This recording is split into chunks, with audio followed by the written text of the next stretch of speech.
Bom dia, gente. Vamos então iniciar mais um encontro nosso. Bom dia, Iane. Seja bem-vinda à disciplina, né? Nosso Direito Constitucional 3, tá bom? Gente, é o seguinte, eu estou com as provas aqui, né, de AV2, mas, enfim, bom dia. Eu acho que eu até já encaminhei para vocês, né, como um arquivo lá no AVA. Vocês querem que a gente faça essa análise aqui dessas questões? Porque eu acredito que é mais interessante a gente, não que não seja interessante, mas a gente partir para o conteúdo mesmo. Enfim. Se o pessoal for entrando aí, a gente pode até no final da aula ver essas avaliações, tá certo? Bom dia, Luana, Luíse. Gente, é o seguinte, Djalma e Anne, eu tenho uma proposta aí de atividade, bom dia, Luana, para vocês, tá bom? Que é, né, uma breve apresentação sobre um dos temas, tá? Para as próximas aulas, claro, né? Sobre um dos temas que a gente está tratando aqui, né? No caso, a ADI, a ADC, a ADO, a ADPF. Então, assim, quem eventualmente quiser se voluntariar, né? Ou tiver essa proatividade, essa iniciativa, tá certo? Já pode estar sendo pontuado na V3, tá certo, doutora Iane? E aí, doutora, o que é que você me diz? Seria para fazer, por exemplo, uma breve apresentação com uma jurisprudência, né? Ou, eventualmente, com alguma questão do procedimento, das ações, né? De controle concentrado, tá certo? Muito bem, doutora Iane, gostei de ouvir, de ver sua resposta, tá? Então, Iane, a gente pode contar com a tua participação para... Gente, não é uma coisa longa, não, extensa, não. Seriam em 15 minutos, né?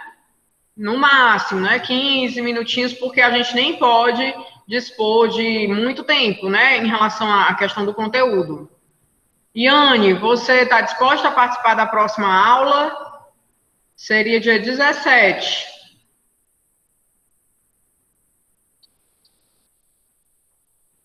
Você vai falar no chat, é?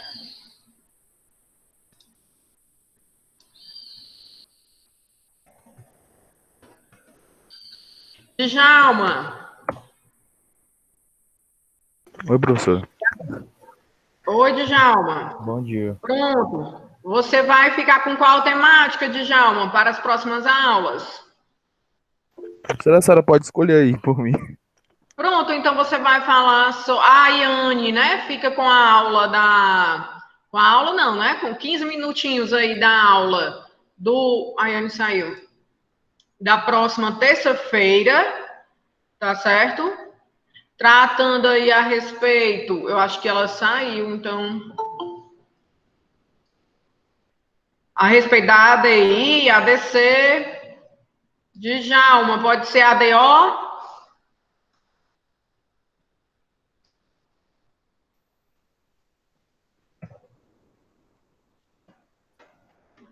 Iane. Tô colocando aqui no chat, tá, pessoal? Tá certo, Iane, caiu, você conseguiu retomar?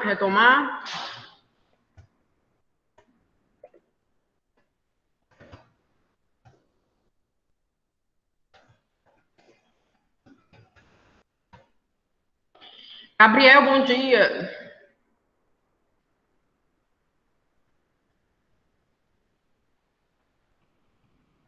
Gabriel, você gostaria de apresentar uma dessas temáticas, por gentileza? Basicamente, fazer uma apresentação de uma jurisprudência, e aí vocês já vão estar sendo pontuados para a V3, tá certo? Pontuação extra, professora? Oi? É pontuação extra? Isso, doutor Gabriel. Uma atividade extra para pontuar. Acho que eu vou só assistir aos colegas, professora, porque eu tô um pouco atrasado no conteúdo, né? Tem que colocar em dia. Não, mas pode ser para a semana seguinte, não precisa ser necessário. A gente vai só deixar um por dia, tá bom? porque para não tomar todo o momento da aula. Pode Entendi. ser? Então, eu posso confirmar mais perto? Pode ser. Lorena, pode ser, Gabriel? Obrigado, professora. Nada. 15 minutos, Iane.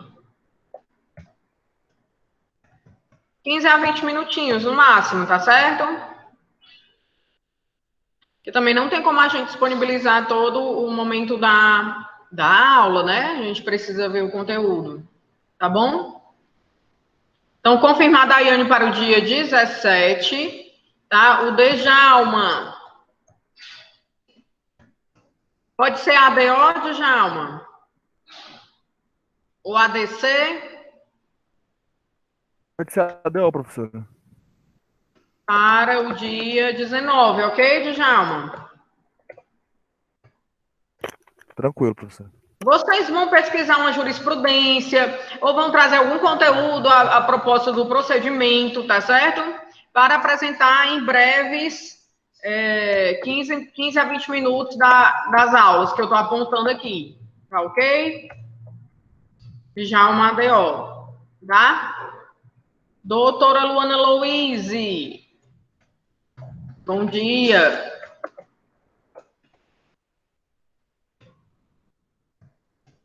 Podemos contar com a sua participação, Luana, para a próxima aula do dia 24 de novembro, certo? Vixe, Maria, você pode responder no chat?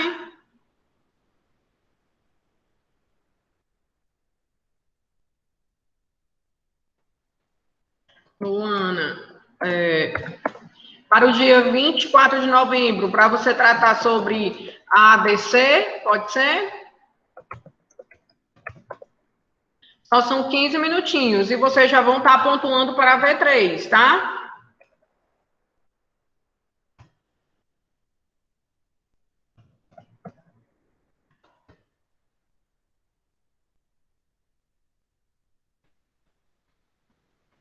Ok?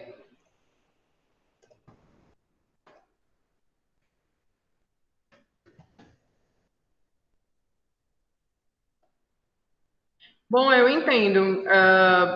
Alguém gostaria de...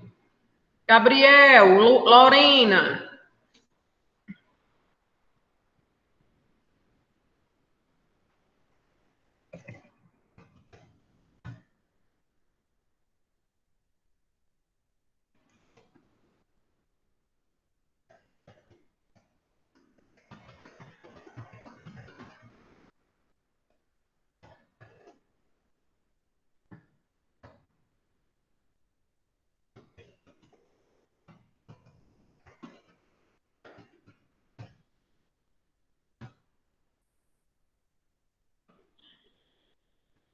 bom, gente, eu aguardo aí a resposta de vocês no chat, tá certo?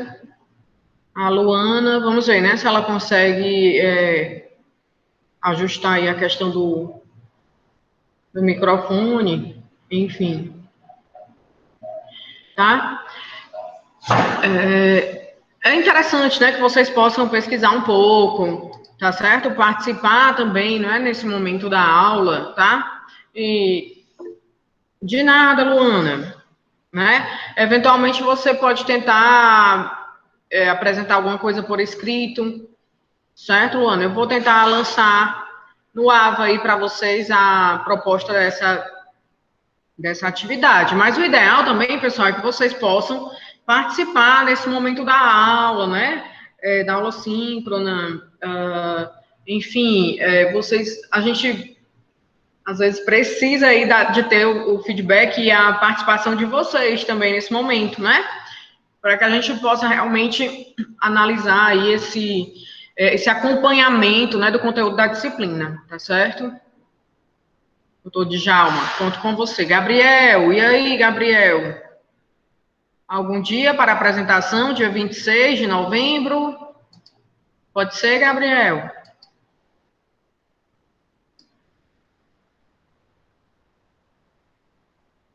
Aliás,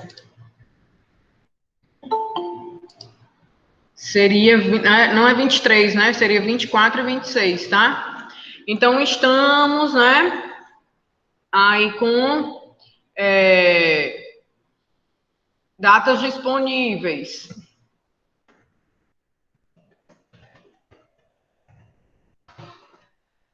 Vinte e 24 e 26 do 11. Temáticas. ADC e ADPF. Beatriz, bom dia.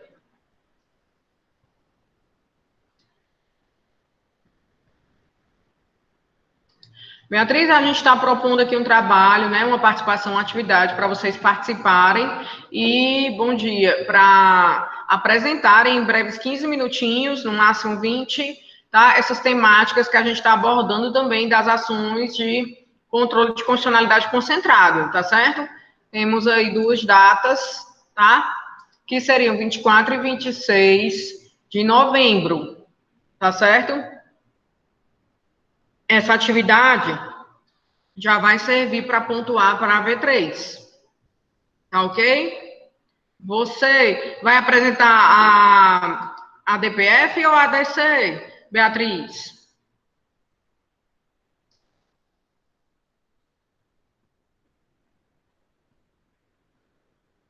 A ideia, pessoal, é que vocês procurem uma... Tá ótimo. Então, a gente fica com a DPF para o dia 26, tá certo, Beatriz?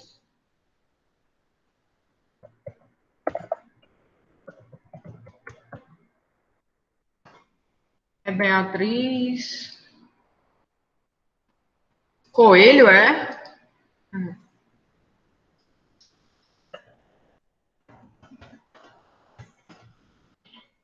Tema a DPF. Só 15 minutinhos, tá certo?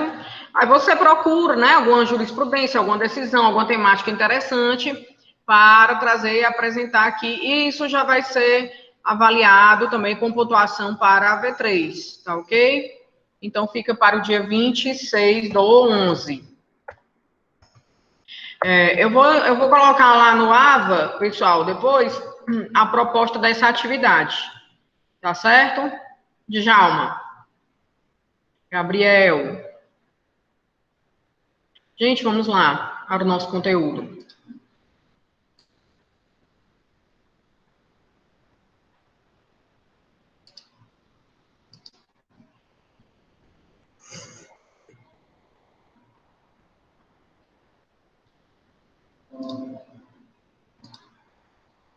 Vocês conseguem visualizar aí o slide, por gentileza?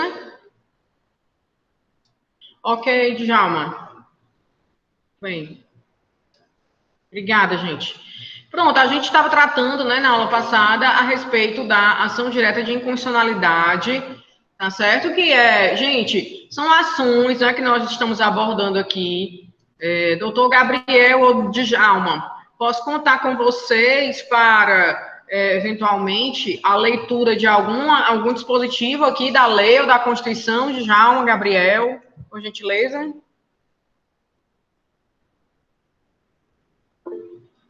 Obrigada, Gabriel. Obrigada.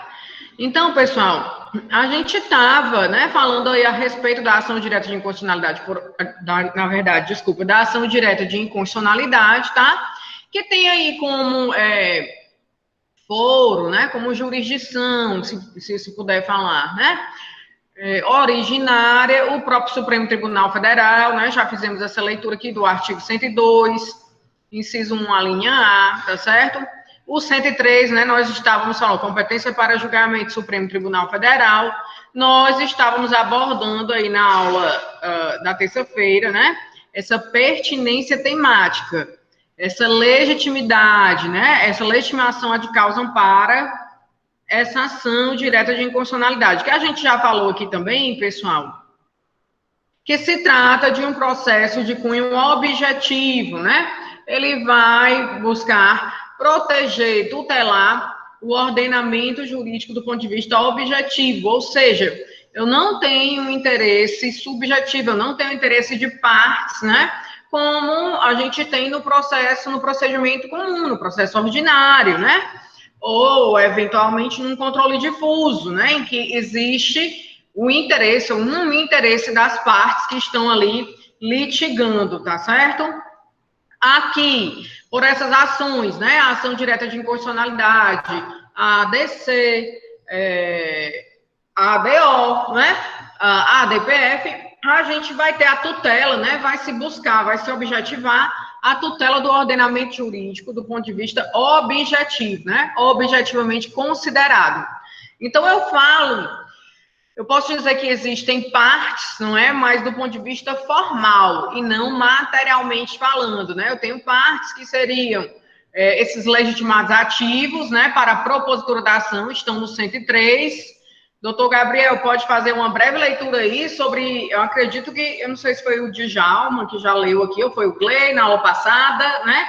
A gente vai estar retomando aí desse ponto da legitimidade ativa para a propositura das ações. Pessoal, isso vai valer para a ADI, isso vai valer para a ADC, né, essa legitimidade, isso vai valer para a ADO, essa legitimidade vai valer também para a DPF. Então, esse rol, como a gente tinha falado aqui na aula anterior, ele é exaustivo, né? Ele não é exemplificativo. O que eventualmente aí a Constituição traz, né? Esses legitimados que houve essa ampliação a partir da Constituição de 88, eles que vão poder propor essas ações aí de controle concentrado, abstrato, né? Da lei em tese, no âmbito do Supremo, e aí isso aí é uma enumeração, né, uma lista taxativa, quer dizer, não se admite ampliação, né, ou interpretação extensiva desse rol de legitimados, tá certo? Gabriel, bom dia. Pode fazer uma breve leitura do artigo 103, rapidinho para a gente, por favor? Obrigada. Sim. Artigo 103. Podem propor ação direta de inconstitucionalidade e a ação declaratória de constitucionalidade. Primeiro, o presidente da República. Segundo, a mesa do Senado Federal. Terceiro, a mesa da Câmara dos Deputados. Quarto, a mesa de Assembleia Legislativa ou da Câmara Legislativa do Distrito Federal. Quinto, o governador do Estado do Distrito Federal. Sexto, o Procurador-Geral da República. Sétimo, o Conselho Federal da Ordem dos Advogados do Brasil. Oitavo, partido político com representação no Congresso Nacional. E nono, confederação sindical ou entidade de classe de âmbito nacional. Muito bem, obrigada, Gabriel. Gente, eu falei que na aula passada que alguns desses legitimados, né? O Supremo, na verdade, isso é uma situação que havia uma previsão na Lei 9868/99, mas fora vetada ali naquele ano de 99, da sanção, né, da lei. Mas aí a gente tem uma digamos, decisão, né, precedentes judiciais já no âmbito do STF, que vão dizer, vão manifestar no sentido de dizer que existem legitimados universais, né, que são considerados legitimados neutros nesse contexto, né, doutor Iane, da propositura da ADI, da ADC, da ADPF, da ADO, né, eles vão ser considerados legitimados neutros, que não têm um interesse, ou especificamente aí, uma situação propriamente dita de vinculação com o tema da ação, tá certo? E a gente também tem os legitimados especiais, tá certo? Na aula passada a gente terminou a aula falando disso aí. Quem são os legitimados universais que existem aqui, doutor Djalma? No elenco aqui do artigo, por gentileza. Iane. Bora lá, pessoal. Luana Louise. A Luana tá sem microfone. Beatriz. Gabriel. Quem são esses legitimados universais e aqueles que o Supremo considera como legitimados especiais? Porque, como eu falei agora aqui para vocês, né? Não há uma previsão legal, mas o Supremo, nas suas decisões, né, enfim, precedentes anteriores, ele vai fazer o crivo aí, a aferição dessa legitimidade para a propositura dessas ações de controle lá no âmbito do STF. Por que é importante a gente saber disso? Porque, assim, vez por outra, isso é cobrado, vai ser cobrado de vocês em algum concurso ou exame de ordem, tá certo? Gabriel, você tá lembrado aí? Foi da aula passada. Não me recordo, professora. Pronto, pessoal, vamos fazer aqui uma breve revisão da aula anterior, que eu falei, os legitimados universais, eles estão dispostos nesse artigo no inciso 1º, 2º, 3º, o 6º, o 7º e o 8º, tá? Ou seja, são legitimados universais, que o Supremo afirma, eles não têm que demonstrar pertinência temática, tá? Já para os legitimados especiais, né? Lá, o que se considera essa pertinência temática, né? Qual é o interesse, qual é o vínculo, né, da propositura desses legitimados, né? Que estão ali propondo essa ação lá no Supremo Tribunal Federal e eles têm aquele vínculo, né, aquela ligação, aquela correlação. Eu citei aqui até o exemplo da ADPF 54, né, que foi a Confederação Nacional dos Trabalhadores na Saúde, que propôs, lá no âmbito do Supremo, aquela ADPF, viu, doutora Beatriz, que vai tratar aí da ADPF, sobre a questão da antecipação do parto, né, em relação a um feto anencéfalo, ou seja, a Confederação Nacional dos Trabalhadores na Saúde, ela vai abrir ali devidamente representada pelo advogado, né, com procuração, né, e poderes específicos para questionar aí a situação de violação do preceito fundamental, vai necessariamente abrir um tópico na petição inicial, certo? Que é demonstrar pertinência temática. Abrir um tópico na petição inicial para dizer que existe essa pertinência temática em relação ao legitimado, né? A um desses legitimados, que pode ser a mesa da Assembleia Legislativa ou Câmara Legislativa do Distrito Federal, o governador do Estado ou do Distrito Federal, confederação sindical ou entidade de classe de âmbito nacional. Então, gente, para esse legitimado especial, são justamente esses que estão aí elencados nos incisos 4º, né, que o Gabriel leu, a mesa da Assembleia Legislativa, o 5º, o governador do Estado ou do Distrito Federal, e o 9º, né, confederação sindical ou entidade de classe de âmbito nacional, tá certo? Pessoal, entenderam aqui? Entendeu, Gabriel? O que é demonstrar pertinência temática?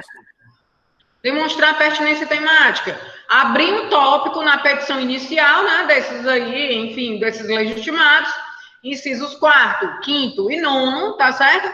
E a partir ali daquele tópico, demonstrar que existe um vínculo, uma congruência ali na propositura dessas ações junto ao Supremo Tribunal Federal, tá certo? Gente, quem é que vai precisar aí já falando aqui de outro, né, assunto, propriamente, quem é que vai necessitar da capacidade postulatória do advogado para a propositura aí dessas ações de controle concentrado no âmbito do Supremo, Gabriel? Também na aula passada a gente falou disso aqui, doutor Djalma. Você assistiu a aula gravada?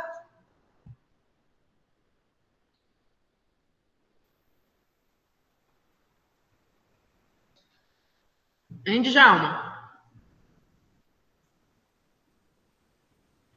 Quem é que vai, gente, necessitar aqui da capacidade postulatória, da representação de um advogado, inclusive com a procuração, não é, subscrita, tá certo? E com poderes específicos para ingressar com essas ações no Supremo, né? Uma dessas ações, a ADI, a ADC, a DPF, e ainda dizer qual é o dispositivo, qual é a lei que está sendo impugnada.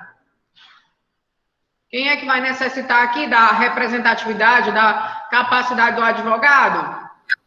Essas representantes de classe, essas cooperativas, alguns conselhos, essas coisas. Isso, Ana Patrícia, muito bem. Seria o partido político, né, com representação no Congresso Nacional, e a Confederação Sindical ou entidade de classe de âmbito nacional, tá certo? Partido político com representação no Congresso Nacional significa o quê, pessoal? Dizer o quê? Representante eleito. Basta que exista um representante, né, daquela legenda, seja no Senado, seja na Câmara dos Deputados, tá certo? Para que o partido ele se considere que tem essa representação no Congresso Nacional, tá? E a confederação sindical, entidade de classe de âmbito nacional. A entidade de classe de âmbito nacional, pessoal, a jurisprudência do Supremo fala, né, que essa entidade, para ser considerada entidade de classe de âmbito nacional, ela tem que existir em pelo menos 9 estados da federação, ou seja, seria 1/3, né, essa representatividade. Tem que existir e ter atuação em pelo menos 9 estados da federação para que haja essa representatividade. A confederação já há propositura, tá certo? Na verdade, já há existência, né, de 3 federações, pelo menos também relativamente àquela categoria de classe, tá certo? Bom, é basicamente isso, tá? Aqui sobre... E quem é que vai precisar da capacidade postulatória? Partido político com representação, né, do advogado, com representação no Congresso Nacional, e ainda a Confederação Sindical, uma entidade de classe de âmbito nacional, tá certo? Ok, pessoal? Ok, Ana? Ok, professor. Vamos aí dando continuidade, tá bom? A gente está abordando aqui, né? O objeto dessa ação direta de inconstitucionalidade, né? Junto ao Supremo, lei ou ato normativo federal ou estadual. Pessoal, lembrar que tem algumas situações que não vão poder passar pelo crivo, né? Do Supremo Tribunal Federal, como se eu disser... especificamente, uma proposta de emenda à Constituição, uma súmula do Supremo, ou uma súmula vinculante do STF, né? São situações que não vão poder, né? São espécies, enfim, né, de regulamentos que não vão poder ser objeto, tá, da propositura de uma ADI junto ao STF. Se eu falar para vocês uma lei municipal, da mesma forma, a lei municipal ela não pode ser objeto da ADI, né, de apreciação de uma ação direta de inconstitucionalidade lá no Supremo Tribunal Federal, tá certo? A lei municipal ela só vai chegar ou pelo controle difuso, né, as instâncias recursais, ou via ADPF, tá certo? Via ADPF ou pelo controle difuso, né? A ADPF, gente, é que tem um objeto mais amplo, né? Ela tem um parâmetro, todo e qualquer ato do poder público que pode passar pelo crivo da ADPF, tá certo? Mas, ao mesmo tempo, a gente vai ter como parâmetro, né, saber se algum ato do poder público está violando um preceito fundamental, né, que são aqueles preceitos da Constituição que se consideram fundamentais, como, por exemplo, as cláusulas pétreas, né, os direitos e garantias fundamentais, tá certo? O pacto federativo, né? Diga, Ana. Não, professor, nada não, estava respondendo a senhora. Obrigada, tranquilo. Pois vamos lá, gente. Então, assim, falando para vocês especificamente que existem alguns atos que não vão poder ser objeto, né, de uma ADI lá no âmbito do STF, propostas de emenda à Constituição ou projetos de lei, por quê? Porque ainda está em sede de proposta, de projeto de lei. Eu não tenho ali ainda uma emenda constitucional concluída, né? Esse ato legislativo ainda não está formal, né? Ainda não está completo, ainda não está íntegro, ainda não está pleno, né? Não está na sua plenitude. Normas constitucionais originárias, tá certo?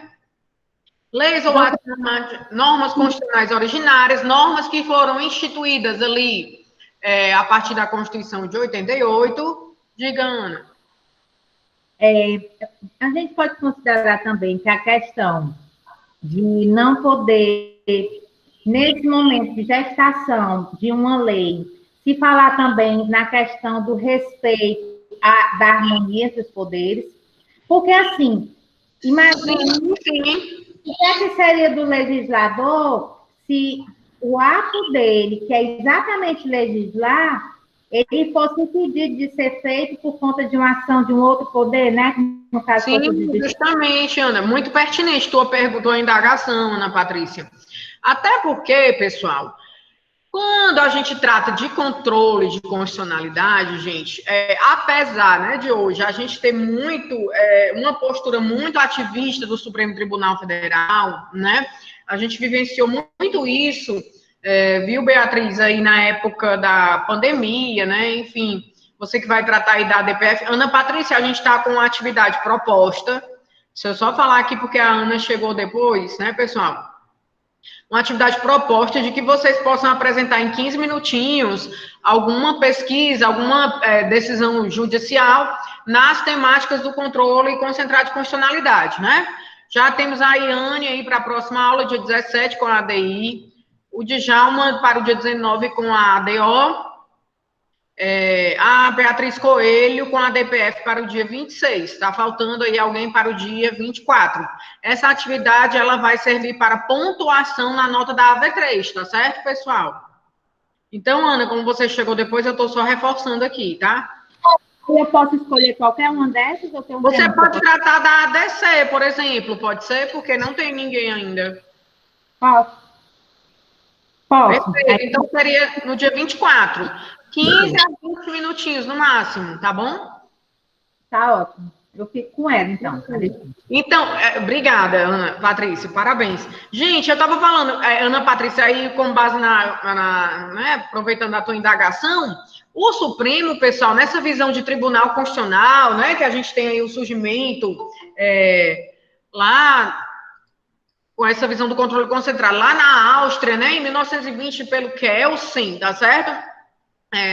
Essa visão dos tribunais constitucionais é para que eles funcionem, Ana Patrícia, como legisladores negativos, né? Uma visão de legislador negativo. Não é uma visão de que, a partir de todas as decisões do STF, a gente vai ter ali o Supremo intervindo, né? Quer dizer, atuando atuando numa atividade, numa função que seria precípua de outro poder, como você falou aí, né? A função própria do legislador de elaborar as leis e atos normativos, né, pessoal? A função do Supremo é interpretar, né? A função do Supremo é a hermenêutica constitucional, tá certo? Agora, não doutor Djalma, que vai tratar da ADO, né? Quando você tem aí um déficit, né, do Congresso Nacional, uma falta, uma inércia, né, uma ideia de letargia, que o Congresso não age em, por exemplo, 30 e tantos anos de Constituição, 32 anos de Constituição, aí a gente pode dizer que está diante de uma real omissão, né, do Congresso Nacional, entendeu, Ana? Então, pessoal, assim, nessa visão da harmonia entre os poderes, né, da separação das funções, realmente não é a função típica do judiciário a questão da elaboração de leis, é óbvio, né? Ele está ali para interpretar, para dar uma... E veja, interpretar conforme os parâmetros da Constituição, certo, Ana Patrícia? Eu não sei se te respondeu aí contento a indagação. Sim, professor, respondeu. Gente, pois é isso, vamos continuando aqui. Então, ó, eu estava falando, o que é que pode ser objeto da ADI lá no âmbito do Supremo? Lei ou ato normativo federal, estadual ou do Distrito Federal em competência de Estado. Agora, são atos normativos primários, né? Ou resoluções.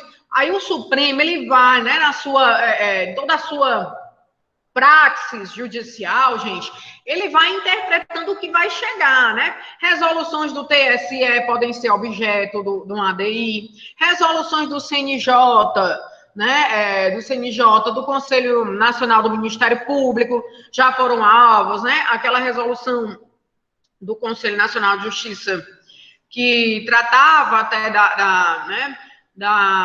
vedação daquela história do nepotismo, tá certo? Que acabou se transformando em súmula vinculante, enfim. Agora, existem também situações, né?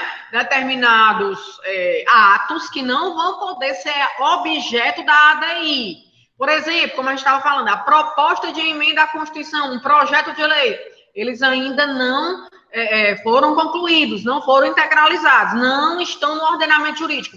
São normas que são consideradas pós-constitucionais, tá certo, pessoal? Que já estão no ordenamento jurídico, já integram o nosso ordenamento jurídico, tá certo?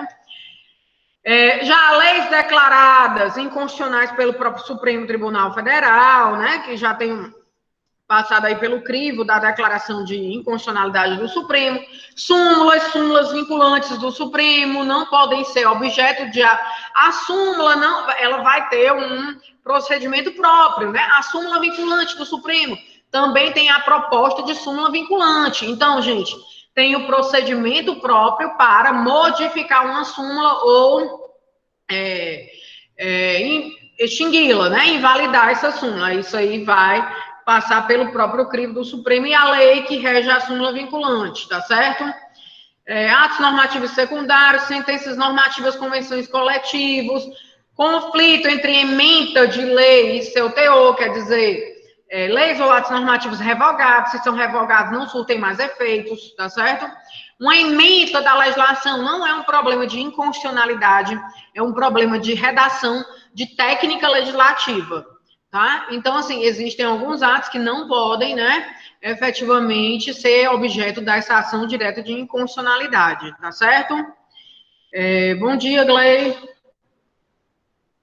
Gabriel. Bom dia, professor. Bom dia. Você está de posse aí da legislação a 9868/99. Gente, eu pedi para vocês fazerem uma leitura dessa lei que trata... desta lei que trata aí da ADI, ADC, olha lá, é só uma lei, pessoal, uma lei para tratar da ADI, da ADC e da ADO, viu, doutor Djalma? Você que vai abordar aí a ação direta de inconstitucionalidade por omissão, certo? Gabriel, tá de posse aí da lei 9868/99?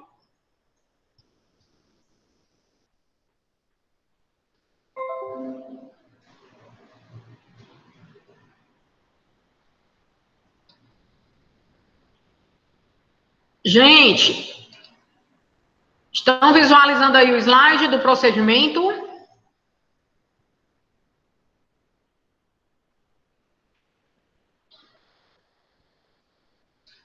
Muito bem, doutor Gabriel. Tem como você, o Glei, acessar aí, doutor Djalma, a lei 9868/99? Ok, Lorena, obrigada. Obrigada aí pela devolutiva. Djalma, tá com a lei?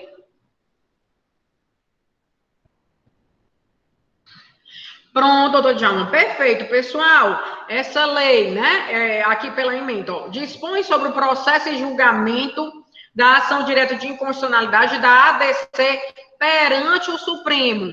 Até teve uma perguntinha da Ana Patrícia na aula agora, de terça-feira, né, Ana? Ela colocava, professora, a gente pode considerar a ADO como uma subespécie, né, da ação direta de inconstitucionalidade?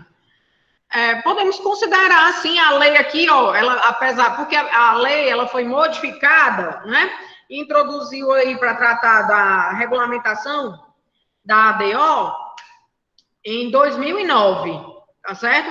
A lei é de 99, e em 2009 ela foi modificada, né, para introduzir aí a regulamentação sobre a ADO, tá certo? Então, eu tenho uma legislação só, pessoal, uma lei que trata de 3 ações, tá? 3 ações, ADI, ADC e ADO. A DPF é a 9882/99. Djalma, você pode aí pegar a sua legislação, por gentileza? A ADO poderia ser considerada uma subespécie, mas, na verdade, Ana Patrícia, vai tratar do objeto da omissão, né? Daquela, justamente de se tentar combater a efetividade das disposições constitucionais, tá certo? Diga, Djalma.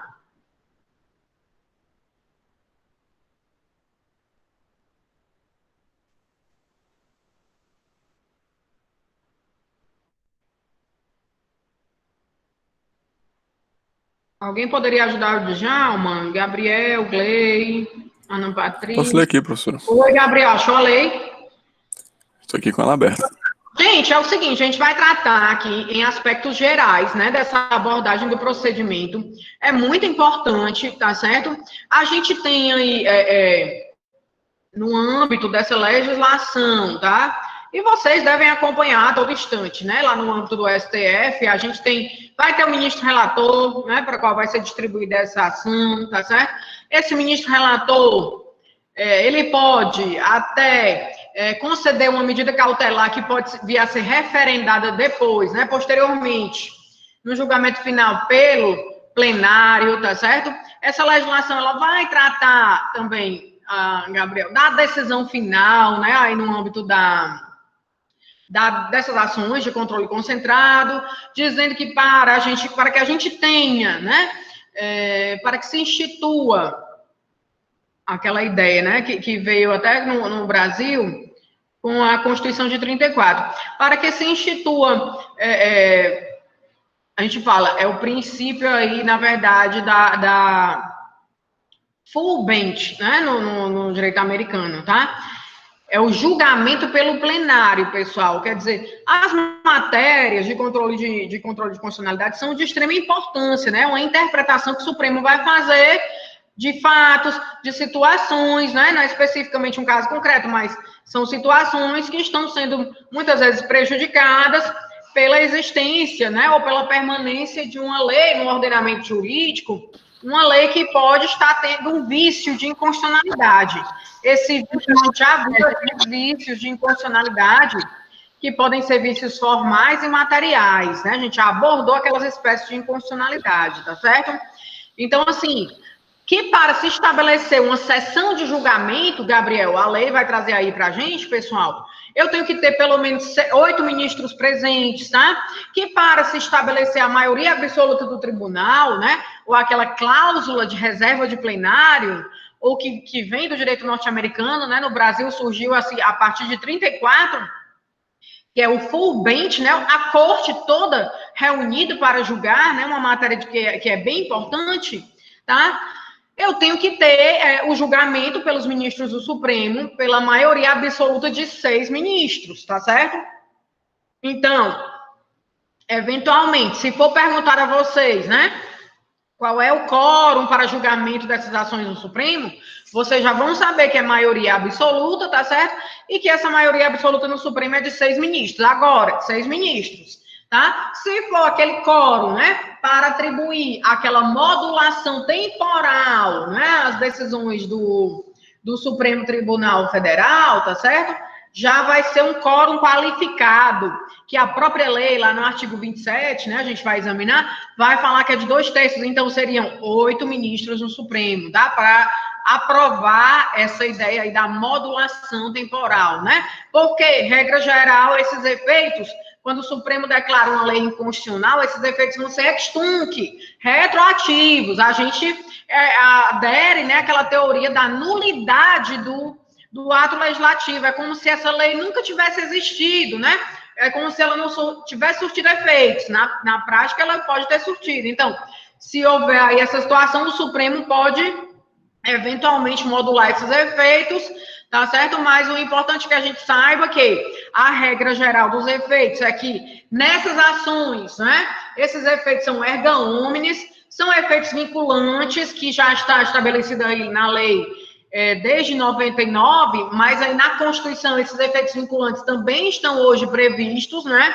Veio essa previsão aí com a reforma do Judiciário, a emenda 45 de 2004, tá certo? E aí o Supremo, a Constituição, ela foi alterada para dizer o seguinte, lá em 2004, né, quando esses efeitos vinculantes passaram a estar presentes também aqui no texto da Constituição, tá certo? Professor, por que você está falando isso?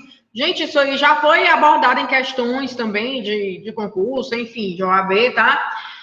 Quando é que esses efeitos vinculantes chegaram a estar previstos, né, no texto da Constituição? Foi a partir da reforma do Judiciário em 2004. Declarada, é o artigo 103, parágrafo 2º, declarada a inconstitucionalidade, aliás, desculpa, Desculpa, gente. É o artigo 102, parágrafo 2º, tá? As decisões definitivas de mérito proferidas pelo STF nas ações diretas de inconstitucionalidade, nas ADCs, produzirão eficácia contra todos e efeito vinculante relativamente aos demais órgãos do Poder Judiciário e à administração pública, direta e indireta, nas esferas federal, estadual e municipal. Então, esses efeitos vinculantes vieram a partir da reforma do Judiciário, tá certo? A partir, não foi originariamente no texto da Constituição, é isso que eu estou querendo dizer, a partir de 2004. E na lei, na legislação infraconstitucional, em 99, tá certo? Então, a gente... Diga, Ana Patrícia. Então, no caso, quando uma lei, ela está sendo julgada nessa situação, né? Gerando efeito vinculante, né? Em todas as esferas. Todas as outras esferas, os processos vão estar suspensos naquela temática, é isso? Aí vai... Geralmente, Ana, interessante tua pergunta, né? Se houver aí, em geral, né? Na petição, na ADI... vai se pedir aí o deferimento da medida liminar, né, liminar, cautelar, e o relator pode vir a deferir. Quando ele defere esse liminar, Ana Patrícia, em regra, se essa lei, aí o que é para o deferimento de uma liminar? É aquela história, né, da verossimilhança da alegação, do período de dano irreparável, né, isso vai ter que ser realmente verificado, mas você poderia indagar, mas professora, já faz muito tempo que esta lei está em vigor no Brasil. Mas aí, veja, o que prepondera, né, no âmbito do STF para suspender a vigência de uma legislação que está ali sendo, né, objeto dessa impugnação, dessa ação direta de inconstitucionalidade, tá? Vai preponderar, Ana Patrícia, também, um juízo de conveniência do julgador, no caso do ministro Supremo, do ministro relator, tá certo? Para conceder essa medida liminar. Essa lei, ela pode estar afetando relações, tá certo? E aí, necessariamente, ele vai e declara, né, decide na medida liminar, que essa lei vai ser suspensa, ou seja, ela não vai ter aplicabilidade, não é até que se julgue o mérito, até que se tenha a decisão final aí nessas ações de controle de constitucionalidade lá no âmbito do Supremo, tá certo? Por que eu estou falando que realmente a tua pergunta é relevante, né? Porque o artigo aqui, ele vai falar... Né? Diga, Ana. Emendar essa pergunta. Além disso, aí digamos, né? A lei foi colocada como sendo inconstitucional. Aí vem todos aqueles efeitos vinculantes, digamos, vou colocar aqui no âmbito do município. E aí, o tribunal que está aqui no município continuou julgando, com base naquela lei, a minha ação improcedente. Professora, eu lhe pergunto, cabe a mim uma reclamação ao STF? Sim, caberia ao STF, se isso aí já foi, né, para o crivo do Supremo, Ana Patrícia, tá certo? Mas veja bem, se é uma lei de âmbito municipal, tá certo?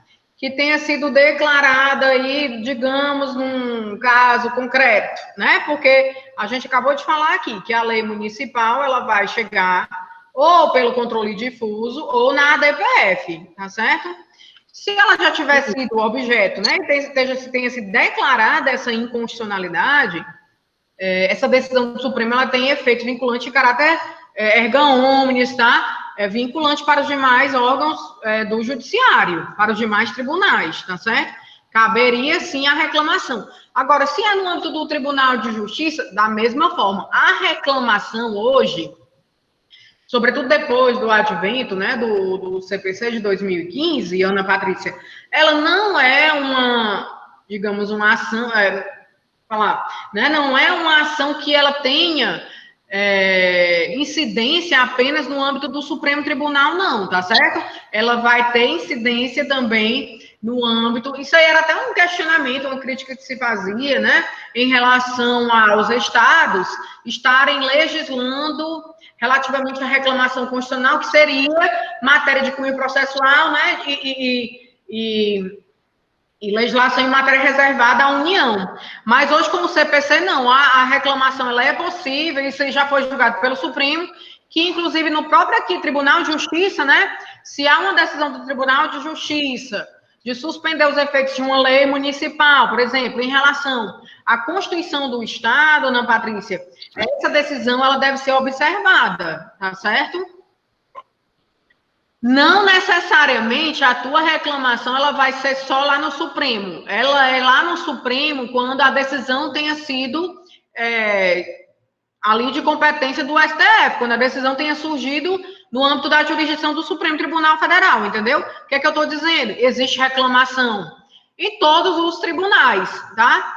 Nos tribunais de superposição, que a gente chama STF, STJ, tribunais superiores em geral, existe a reclamação também aqui no âmbito do Tribunal de Justiça, tá certo? Ana? Tá ótimo, professora, que eu tenho realmente uma dúvida com Entendi. da reclamação, hoje em dia, a reclamação depois do CPC, né, de 2015, é totalmente viável, né, pelo interessado, se houver o descumprimento de uma decisão judicial relativamente a uma lei municipal, como você citou aí no teu exemplo, né, que tenha sido declarada inconstitucional, ou até que esteja com efeito suspenso. E veja bem, Ana Patrícia, até em situações assim, porque o que a Constituição fala? Decisões de mérito, né? Mas veja, não é, né?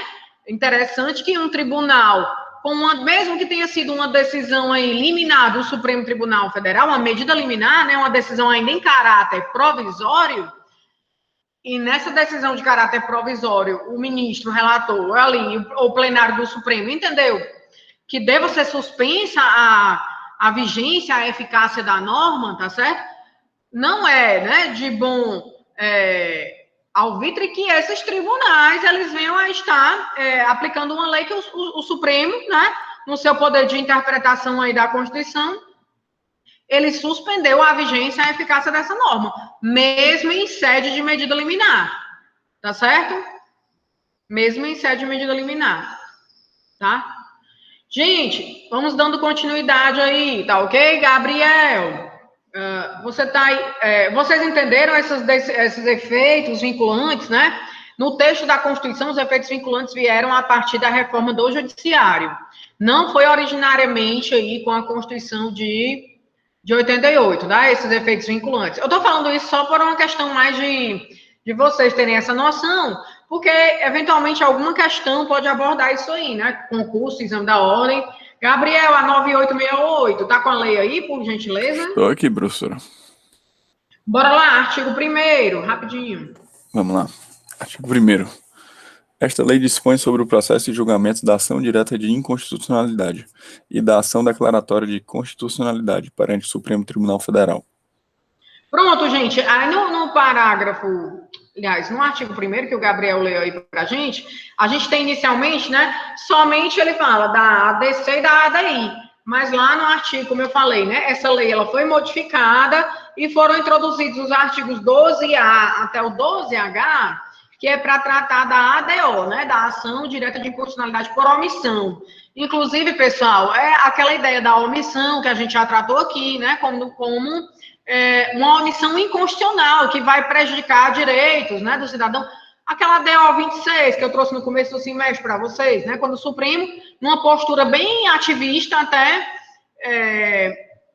acabou dizendo que também a homofobia e a transfobia constituem crimes de racismo. Por quê? Porque não há ainda uma previsão, uma legislação infraconstitucional, né, que regulamente aí, digamos, tipicamente, né, a ideia do fato típico e antijurídico no direito penal, a homofobia ou a transfobia como um crime de racismo. O que o Supremo veio? Aí numa postura de ativismo, né, ativismo judicial, considerar também que essas situações de violência em relação aos transgêneros, né, as pessoas, enfim, na sociedade que tem um gênero, né, a ideia da homossexualidade, tá certo? Que elas sejam ou sofram violência, né, ou discriminação, ou qualquer tipo de violência em relação à sua escolha de gênero, né, a sua identidade aí de gênero, tá certo? Então, isso aí foi considerado pelo Supremo, aí numa postura ativista, que não é de contenção, né, o ativismo, ele se contrapõe à contenção, né? Então, o Supremo deu essa interpretação aí com base na realidade social, a ideia aí da mutação constitucional. Não é nem uma mutação constitucional em si, né? Mas uma ampliação aí do que se considera um crime de racismo, né? Ampliando para outros, para esse cenário, tá? Gabriel, continue aí. Então, a lei vai tratar da ADI, né, da ADC e da ADO. A ADO nesses artigos que foram introduzidos pela 12.063/2009, tá? 10 anos depois, ela foi modificada para introduzir a ADO. Diga aí, Gabriel. Artigo 2º. Vamos lá, artigo 2º. Podem propor ação direta de inconstitucionalidade. 2 pontos. Primeiro, o presidente da República. Gente, aqui, né, Gabriel, rapidinho, é basicamente aquele inciso lá, o artigo 103, que o Gabriel leu também. Aqui a ideia da legitimidade ativa, né? Quem é que vai poder propor essas ações lá no Supremo? Seja a ADI, a ADC ou a ADO. E a ADPF também, a mesma coisa, né? A Constituição vai trazer que são os mesmos legitimados para a propositura dessas ações, certo? Então, vocês já sabem, né? E aí que existe aquela história da legitimidade universal e especial, na especial, esses entes aí, né, que estão no inciso 4, a mesa da Assembleia Legislativa, Câmara Legislativa do DF, governador do Estado, do Distrito Federal, a Confederação Sindical, uma entidade de classe de âmbito nacional, eles têm que demonstrar a pertinência temática na petição inicial, certo, Gabriel? Eu acredito que não faz sentido a gente fazer novamente essa leitura, tá, pessoal? Tá certo, Gabriel? Tudo bem, professora, realmente é bem parecido. É bem semelhante aí, tá bom? Porque veio aí com essa previsão, né, em 99, e depois foi incorporada lá pela Constituição, tá? Na reforma do Judiciário. Tinha um parágrafo único, e aí o texto vetado era o seguinte, ó, as entidades referidas no inciso 9º, aí ele só falava para o inciso 9º, né? Inclusive, as federações sindicais de âmbito nacional, enfim, deverão demonstrar a pretensão por elas deduzida, deverão demonstrar que a pretensão por elas deduzida tem pertinência direta com os seus objetivos institucionais, né? O parágrafo único, ele trazia aquela ideia da pertinência temática, mas foi vetado, tá? Na época, era o presidente Fernando Henrique Cardoso, ok? Gabriel, aí, pessoal, a partir do artigo 3º em diante, né, ali até o artigo 11, a gente entra no mérito aí do procedimento, né, e 11, 12, e concessão da medida cautelar, e procedimento e concessão de medidas cautelares, tá certo? Nessas ações de controle no âmbito do Supremo Tribunal Federal, tá? No artigo 3º, Gabriel vai ler aí, ele vai dizer da petição inicial, né, que eu coloquei aqui até no slide para vocês, né? Petição inicial em 2 vias, devidamente documentadas. Bora lá, Gabriel, leia aí o 3º, por gentileza. Vamos lá, artigo 3º.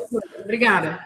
A petição indicará, primeiro, o dispositivo da lei ou do ato normativo impugnado e os fundamentos jurídicos do pedido em relação a cada uma das impugnações. Segundo, o pedido com suas especificações. Parágrafo Pode ler único. o parágrafo único. Tudo bem. A petição inicial, acompanhada do instrumento de procuração, quando subscrita por advogado, será apresentada em 2 vias, devendo conter cópias da lei ou do ato normativo impugnado e dos documentos necessários para comprovar a impugnação. Gente, isso aqui é um procedimento, né? É um processo lá do Supremo Tribunal Federal, tá certo? Aí vocês poderiam me perguntar, professora, e o polo passivo da propositura desta ação? E o polo passivo, quem é? Gleia, Ana Patrícia, Djalma, quem é o polo passivo? A gente pode falar necessariamente em requerente, requerido aqui, assim?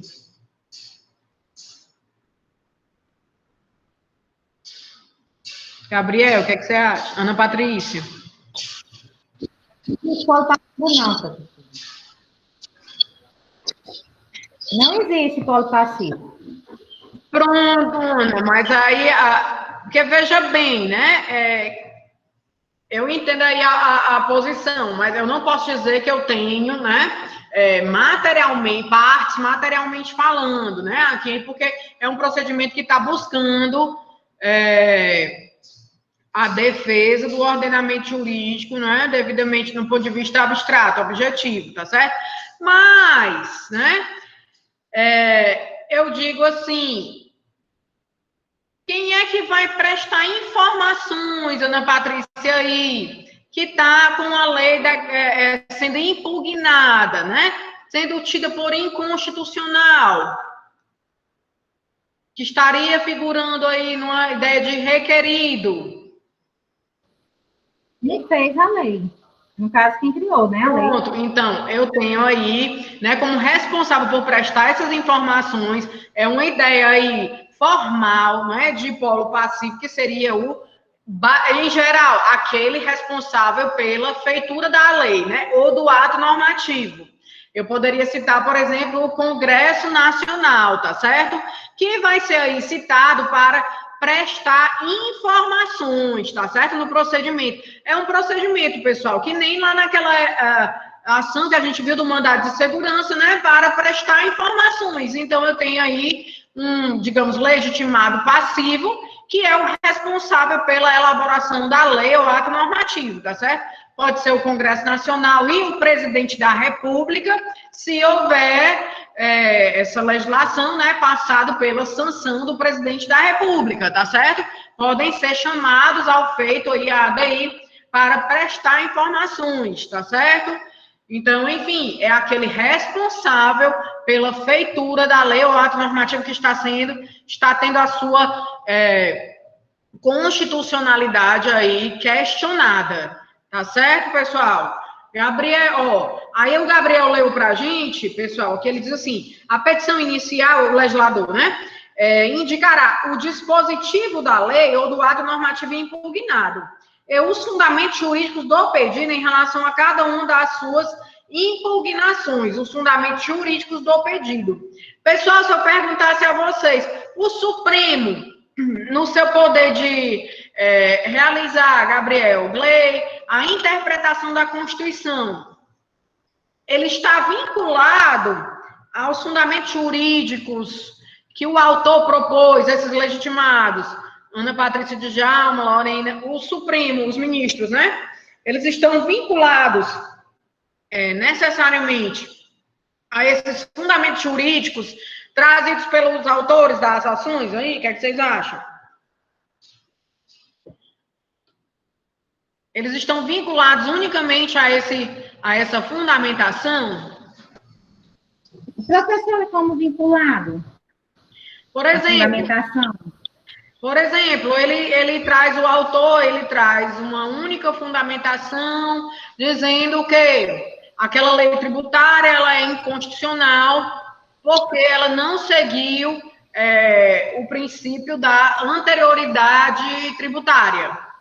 Mas, na verdade, o Supremo, ele pode contextualizar, o que eu estou querendo dizer será que o único fundamento possível é o que o autor traz no pedido, na petição inicial, ou o Supremo, ele pode motivar suas decisões com base em outros fundamentos? Pode motivar, professor. Pode ir além do seu poder de hermenêutica, de intérprete, na sua atribuição? Ele tem, total. É o poder que cabe, né, o Supremo? É o que, Ana? Não escutei. Um dos poderes que cabe ao Supremo, a questão da... Não está vinculado, Gabriel também respondeu aí no chat, né, Gabriel? Acredito que não. Muito bem. O Supremo, os ministros do Supremo, eles não estão vinculados aos fundamentos do que o autor, né, dessas ações, do que foi pedido lá na petição inicial, tá certo? Lembra, até a gente falou, né, se tiver algum decreto que ele esteja intimamente, né, extremamente vinculada a uma legislação, e o autor, de repente, o autor não pediu que o Supremo se manifestasse ou viesse a excluir, a retirar do ordenamento jurídico aquele decreto regulamentador da legislação, né? Porque se o Supremo vier a se manifestar, a se pronunciar, dizendo que aquela lei é inconstitucional, por consequência, pessoal, aquele decreto ele não vai ter sentido no ordenamento jurídico, né? O que é que ele vai regulamentar? Entenderam?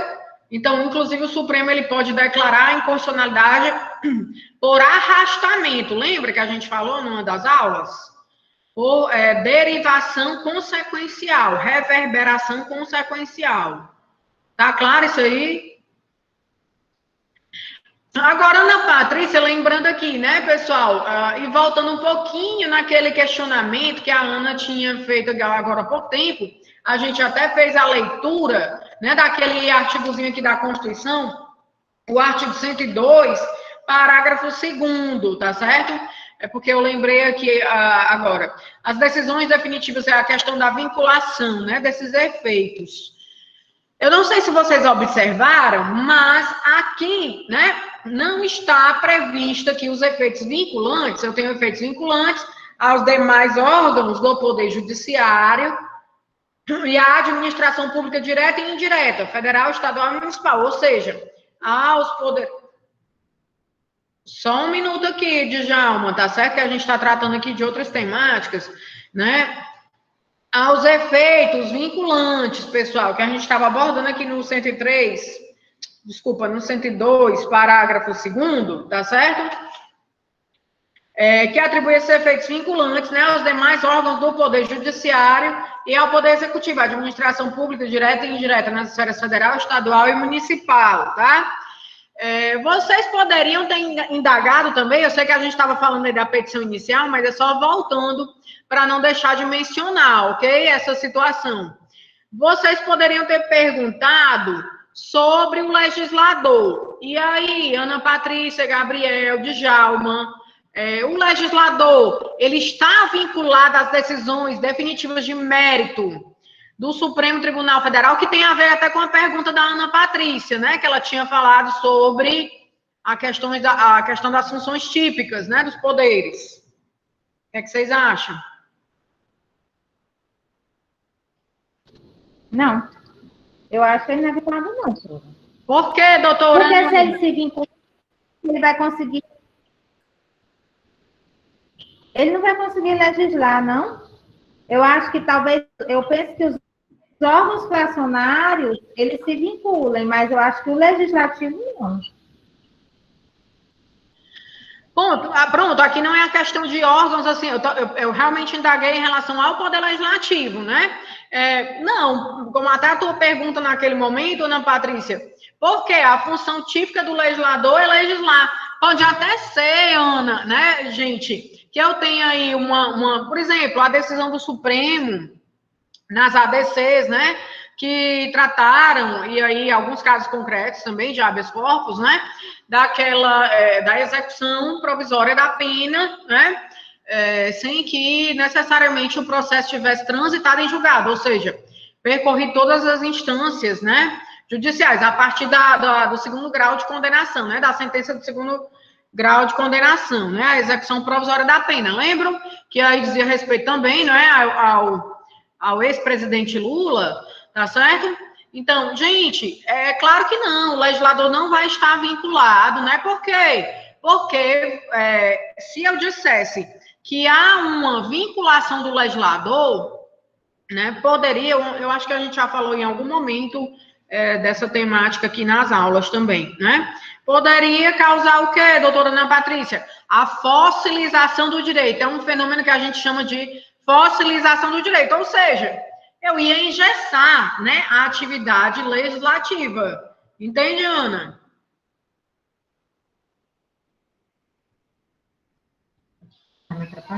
Tudo bem, professor. Não vai vincular o legislador, né, nesse contexto. Então, o legislador, embora o Supremo tenha declarado a inconstitucionalidade, né, de determinada norma, a inconstitucionalidade o Poder Legislativo, ele pode, em outro momento, né, produzir uma nova lei, né? Pode ser criada uma nova lei que tenha até o mesmo objeto, né, mas que seja tratada de maneira diferente aquela matéria, aquele conteúdo, tá certo? Pessoal, por que eu estou tratando disso daqui, né? Justamente porque essa história da execução provisória da pena, né, que foi julgada ali no final do ano passado, agora em 2019, salvo engano, outubro, novembro, né, 2019, e que aí os ministros voltaram atrás no posicionamento, né, e realmente disseram que o sujeito só vai começar a cumprir a pena, né, após sentença penal condenatória transitada em julgado, né, ou seja, percorrer todas as instâncias judiciais cabíveis, né, isso pode trazer, eu trouxe essa temática e é importante, que vocês podem se deparar com isso aí, né, na vivência de vocês, ou enfim, em algum exame, algum concurso público, tá? O efeito que se chama backlash, né? Backlash, ou seja, uma retomada, tá? O backlash vai ser sentido aonde? No legislativo, vai se retomar as discussões sobre determinada temática, e é justamente isso que está, né, acontecendo em relação a essa matéria. Existe proposta de alteração ao Código de Processo Penal, né, sobre a execução da pena, a execução provisória da pena, lá, a partir de sentença penal condenatória, em segundo grau de jurisdição, tá certo? E existe também propostas de emenda constitucional, né, nesse contexto, certo? Então, isso aí é um fenômeno que se chama que tem um efeito backlash, né, de retomada e de reconsideração, mesmo tendo aí um posicionamento do Poder Judiciário, né, da instância suprema superior, tá certo, sobre essa visão, tá? Mas aí instiga, né, Ana Patrícia, aí no Poder Legislativo, competente para elaborar as propostas de emenda, né, ou as emendas à Constituição e os projetos de lei, a retomar aí a discussão dos temas, tá certo? E a poder normatizar de uma forma diferente, tá certo? Isso é o que se chama efeito backlash, tá? Tá ok, pessoal? O Djalma colocou aqui alguma coisa no chat, deixa eu ver. Estou com uma dúvida. No caso, se a petição inicial for indeferida pelo relator, o agravo é direcionado para onde? Djalma, para o próprio Supremo Tribunal Federal, né? Nós estamos falando aí, essas ações que você está colocando, é isso, doutor Djalma? Cadê? Tá sem microfone, Djalma? É porque não estava pegando, professor, o meu microfone. Agora tá escutando? Tô ouvindo, tá ótimo. Normal. Djalma, era isso. A gente está tratando aqui de temáticas, não é para uma das turmas do STF, tá certo? É para o próprio plenário aí do Supremo, tá? Entendi. Aí, no caso, o relato, por exemplo... para o tribunal como um todo, né? Egrégio Supremo Tribunal Federal... Aí porque você preocupou sobre a questão do agravo. No caso, porque, por exemplo, se a petição é indeferida, certo? Eu vi aqui, né? Que nem... Aí, no caso, o agravo é direcionado para o plenário, como é que é? Para o tribunal como um todo, exatamente. Entendi. Para o tribunal como um todo, tá? Vamos lá, Gabriel. Gabriel pode continuar aí na análise? Posso sim, professora? Sim, esse parágrafo que o Gabriel tinha lido aí para a gente, pessoal, é para dizer que a petição inicial... Rapidinho, só um minuto, Gabriel. A petição acompanhada de instrumento de procuração, quando subscrita por advogado. Quando é que essa petição vai ser subscrita por advogado, gente? Já falamos várias vezes na aula hoje. Quais são os casos em que essa petição inicial vai ter aí a representatividade do advogado? Partido político e a confederação sindical, né, professora? Muito bem, Gabriel. Partido político com representação no Congresso, né? Um desses deputados, senadores, tá certo? Lembrando, o partido político, ele, na petição inicial, ele vai se fazer apresentar, né? Está em juízo pelo seu diretório nacional, tá certo? Diretório nacional, tá? Aí, devidamente, né? Representado aí também pelo advogado com procuração judicial, com procuração pessoal, com poderes especiais. Na procuração, entenda, vocês entendem o que é poderes especiais, gente? Na procuração, bora lá. Lei. Poderes especiais para quê? Primeiro, propor a ADI, a ADC, a ADPF, qual seja o mecanismo, tá certo? Poderes especiais para isso.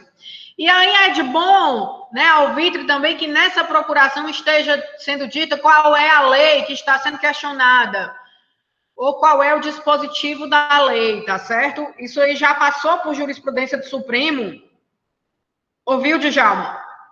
E aí, pessoal, o Supremo pode até, digamos, o relator, né, solicitar a emenda da inicial, tá certo?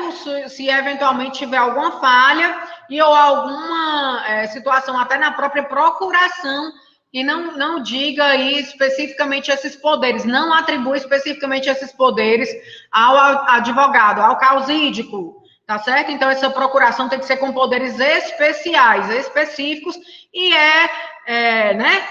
sugere-se que essa procuração também diga qual é a lei ou o dispositivo que está sendo impugnado, ok, Gabriel?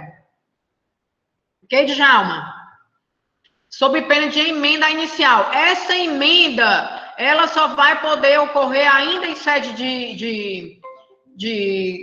dessas ações no âmbito do Supremo Tribunal Federal, né? Olha, eu coloquei aqui no slide para vocês. É permitido o aditamento, certo? A emenda antes da requisição das informações, né? Ou seja, antes da manifestação aí do poder, né? Do legitimado passivo aí que vai se manifestar em 30 dias. Certo, pessoal? Tá claro aqui, gente? Gabriel, continue aí, por gentileza, artigo 4º. Artigo 4º. A petição inicial inepta, não fundamentada e manifestamente improcedente serão liminarmente indeferidos pelo relator. Parágrafo único. Caberá agravo da decisão que indeferir a petição inicial. Muito bem, caberá um agravo da decisão que indeferir a petição inicial, tá certo? Isso está explicitamente aí previsto, então teria que ser o recurso de agravo mesmo aí para esse indeferimento liminar, tá certo, Djalma? Desta petição inicial. A petição falha, a petição que, por exemplo, se for para aqueles legitimados ativos que precisem provar pertinência temática, ela não traz, né, essa ideia aí da pertinência temática, tá certo? A petição inicial sem fundamentação, tá? Que não diz o objeto, né, a que se propõe essa ADI, por exemplo, tá? Aí para o plenário, para o tribunal como um todo, ok, doutor Djalma? Gabriel, artigo 5º, por gentileza. Proposta ação direta, não se admitirá a desistência. Gente, essa propositura das ações diretas, na verdade, ADI, ADC, né, ADO, ADPF, tá certo? Isso vai valer para todas. Não vai se admitir a desistência. Por quê, Djalma? Gabriel, Ana Patrícia, Luana, Beatriz, Glei. Por que, gente, que não se admite a desistência quando se propõe uma ação dessas lá no Supremo? Porque é interesse de todos já. Ela já é como...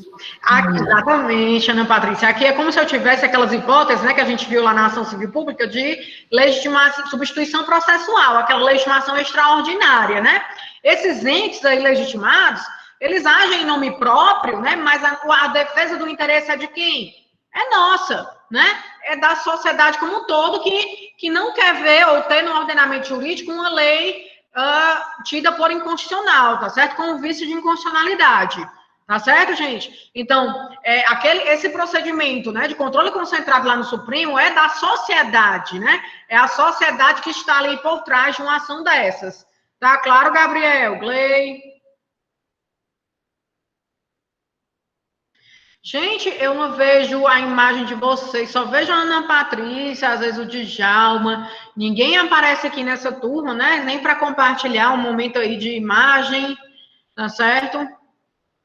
Se puderem aparecer eventualmente, vai ser muito bom poder compartilhar aí a tela com vocês também, tá bom? É porque às vezes a gente fica muito sozinho aqui do outro lado de cá, tá?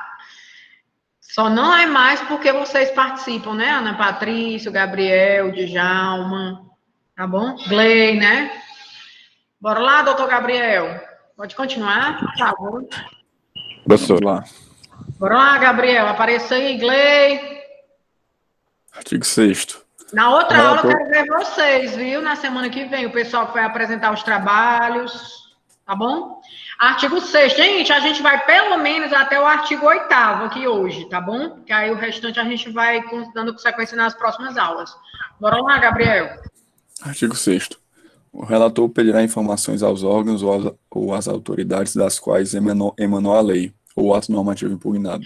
Olha aí, Ana Patrícia, o relator, né, vai pedir as informações aos órgãos e autoridades das quais emanou a lei ou ato normativo impugnado. Essas informações serão prestadas no prazo de 30 dias do recebimento do pedido. Gente, tem um procedimento mais célere também, que é a medida cautelar. Aqui no âmbito, né, a gente vai ver, o relator ele pode atribuir esse procedimento mais célere se houver essa urgência para o caso, como foi no caso das ADPFs lá na época da pandemia, né, que tiveram a ADPF, eu não estou lembrado o número agora, mas depois a gente traz para vocês, da qual foi relator o ministro Alexandre de Moraes, tá certo? E que se atribui o caráter de urgência, né? Sobretudo em relação ao momento que a gente estava vivenciando, né? Quando ele resolveu dizer que os estados têm autonomia para regulamentar, né? Como a gente está vendo aí a partir dos decretos do estado do Ceará, né? Por exemplo, do governador, tá certo? Que os estados têm autonomia para regulamentar sobre as políticas. Oi, Glei, eu falo já sobre o trabalho, né? Sobre esse trabalho, tá bom? O Glei está falando aqui no WhatsApp. Então, que os governadores estaduais têm autonomia para regulamentar as normas sanitárias, né? Editar os decretos necessários a se mitigar os efeitos dessa pandemia em razão do coronavírus, né? Então, o ministro relator, ele pode atribuir um rito mais célere, que é um rito de cautelar, que aí as informações, né? Se houver essas informações, tá certo? Seriam prestadas aí em 10 dias, tá bom? Gabriel, vamos lá. Artigo 7º. Artigo 7º. Não se admitirá a intervenção de terceiros no processo de ação direta de inconstitucionalidade. Gente, aqui não tem o interesse de terceiros. Glei, eu falo já sobre a atividade, tá certo? Não tem interesse de terceiros.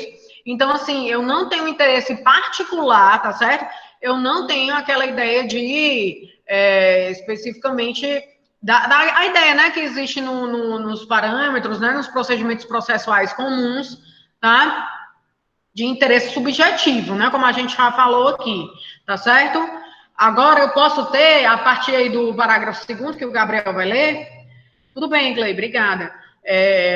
Aí a participação de alguém, né, que efetivamente o Supremo tem utilizado bastante aí a figura que o Gabriel vai ler agora aí, no parágrafo 2º, Gabriel, por gentileza, artigo 7º. Parágrafo 2º. O relator, considerando a relevância da matéria e a representatividade dos postulantes, poderá, por despacho irrecorrível, admitir, observado o prazo fixado no parágrafo anterior, a manifestação de outros órgãos ou entidades. Muito bem, Gabriel. O que é isso, gente? É o que a gente já tem no nosso Código Civil, né, de 2015, que é a ideia do amigo da corte. Aqui é o amicus curiae, tá certo? No âmbito dos procedimentos de controle concentrado no Supremo, né? E aí o Supremo, para quem é que, gente, esse amigo da corte, ele é um interessado no processo? Não. O relator, e aí a gente tem um poder discricionário do relator do processo, né, da ADI, da ADC, da ADPF, da ADO, para eventualmente ouvir a manifestação desses amigos da corte, tá? Que são pessoas que têm um conhecimento técnico, né, um notório saber em determinada área, que não necessariamente é uma área de competência, né, de conhecimento dos ministros, tá certo? Por exemplo, quando é que, a partir de quando se tem o início da vida, né, é a partir da anidação, é a partir enfim, né, de quando se forma, aí eu estou falando nisso por quê? Porque lá na DPF 54, né, vários se manifestaram, e também na lei que diz respeito à pesquisa a partir de células troncoembrionárias, também a gente teve a participação de amigos da Corte no âmbito do Supremo, tá certo? E os amigos da Corte, no âmbito do Supremo, pessoal, há a possibilidade de manifestação, né, das partes, inclusive de sustentação oral, tá certo? Essa sustentação oral está prevista lá no regimento interno do Supremo Tribunal Federal, salvo engano, é o artigo 132, 133, deixa eu ver aqui, rapidinho, tá? E aí, gente, 132 do regimento interno, tá certo? Do Supremo Tribunal Federal, e essas pessoas, não há um interesse específico, eles são técnicos, né, com conhecimento próprio, que vão dar subsídio aos ministros do Supremo, quer dizer, conhecimento específico, técnico, para que eles possam votar e decidir de uma maneira, né, mais técnica dentro da matéria. Por exemplo, será que vai haver a formação de um monopólio de serviço quando eu tenho a fusão, né? Naquela época da Sadia, da Perdigão, certo? Enfim, são várias manifestações. O CAD, né, o Conselho Administrativo de Defesa Econômica, que também pode atuar como amigo da Corte. E aí essa sustentação oral no Supremo, se houver, tá? Ela tem um prazo de 15 minutos aí pela previsão do regimento interno de sustentação oral para as partes no âmbito do Supremo Tribunal Federal. É um prazo de 15 minutos. Esse prazo, ele só vai ser de 1 hora, tá certo? Quando se tratar de ação penal originária no âmbito do Supremo Tribunal Federal. Originária, né? A ação penal, tá? Ou seja, pessoas com foro privilegiado, tá certo? Foro por prerrogativo de função. Então, Gabriel, entenderam, pessoal? O que é esse parágrafo segundo do artigo 7º? Não é um indivíduo com interesse próprio, com interesse particular. O amigo da Corte, que também temos previsão aí no nosso CPC, tá certo? Atual, né? Pode se manifestar, tá certo? Para dar subsídios aos ministros para o julgamento final ou para a emissão do seu relatório, né? E aí, manifestação em plenário, tá ok? Gabriel, artigo 8º, por gentileza. Artigo 8º. Decorrido o prazo das informações, serão ouvidos sucessivamente o advogado-geral da União e o procurador-geral da República, que deverão manifestar-se cada qual no prazo de 15 dias. Exatamente. Eu já tenho 30 dias para as informações e mais 15 dias para o AGU, né, que é considerado curador especial da presunção da constitucionalidade da lei, né, que deveria fazer a defesa da lei, entre aspas, tá certo, Ana Patrícia, né? O AGU também está previsto aqui essa função do AGU na Constituição Federal, tá certo? No artigo... só um minutinho. 102 também, ele vai dizer... Desculpa, o 103, tá? O 103, parágrafo 3º, ele diz: quando o Supremo apreciar a inconstitucionalidade em tese de norma legal ou normativa, citará previamente o AGU, que defenderá o ato ou o texto impugnado, né, na previsão do 103, parágrafo 3º, tá? Ele fala que o constituinte originário, que ele defenderá, gente, mas isso aí já tem sido mitigado, né, em algumas situações, em que o Supremo, por exemplo, já tenha julgado pela inconstitucionalidade, né, de determinada lei ou ato normativo. Então, não caberia ao AGU defender o ato, né, essa lei ou o ato como constitucional, se o Supremo mesmo já julgou como inconstitucional, tá certo? E o PGR, ele vai funcionar aí sempre, né, como fiscal da normatividade, né, nessa função de fiscal da sociedade, fiscal das leis, dos atos normativos, da própria Constituição também, né, vai se manifestar, tá certo? Glei, você pediu... Glei, é o seguinte, a proposta é que vocês possam falar... gente, entenderam até aqui esse procedimento? É um procedimento, né, que vai tomar corpo aí no âmbito do Supremo, tá certo? Inclusive vai ter a instrução probatória, se necessário, né? A gente vai dar sequência aí nas próximas aulas. Glei, a atividade proposta é que vocês possam se manifestar, tá? Sobre algum dos temas que a gente está discutindo aqui na aula, tá certo? Você pode escolher, né, algum desses temas, aí a DC procurar uma decisão judicial, uma jurisprudência do próprio Supremo, tá? E apresentar em 15 minutos aqui nas próximas aulas, tá certo? Você gosta... Mas a senhora quer a matéria das duas últimas aulas, é isso? Não necessariamente, ou você pode ir para a DPF, né, a ADO... Então, qualquer matéria do semestre, é isso? Não, a matéria do controle concentrado, que a gente está vendo agora, na unidade 3, tá certo? Pode ser ADI, pode ser ADI, ADC, ADO, ADPF, tá certo? Isso aí. Okay. Nas próximas aulas você escolhe uma decisão ou você busca apresentar alguma coisa relevante e aí já vai ser avaliado, pontuado para a AV3, tá ok? Quer apresentar quando, Glei? Pode ser na outra semana, professora. Pronto, a gente já tem aí para as próximas aulas a Iane e o Djalma, né? Você pode apresentar na mesma aula do Djalma, que seria no dia, deixa eu ver aqui, rapidinho, 19 de novembro, tá certo? O Djalma vai falar sobre a ADO, então você poderia escolher outra temática. Ok, pode ser. Vai ser o quê, Glei? ADI, pode ser. Ótimo, muito bem. São só 15 minutinhos, tá bom? Porque a gente também não pode tomar o tempo da aula todo, tá certo?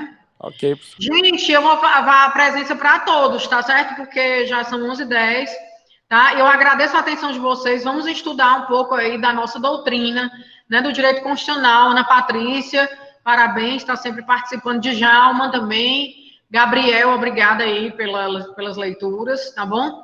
Conto com a participação de vocês, gente. Tá todo mundo presente, tá ok?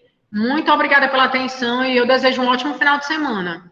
Por gentileza, não esqueçam das máscaras. Por favor, se cuidem. Bom fim de semana. Obrigado. Pra nós, gente. Obrigada também. Muita saúde. Tchau, tchau. Tchau, pessoal. Obrigada. Obrigada, Gabriel.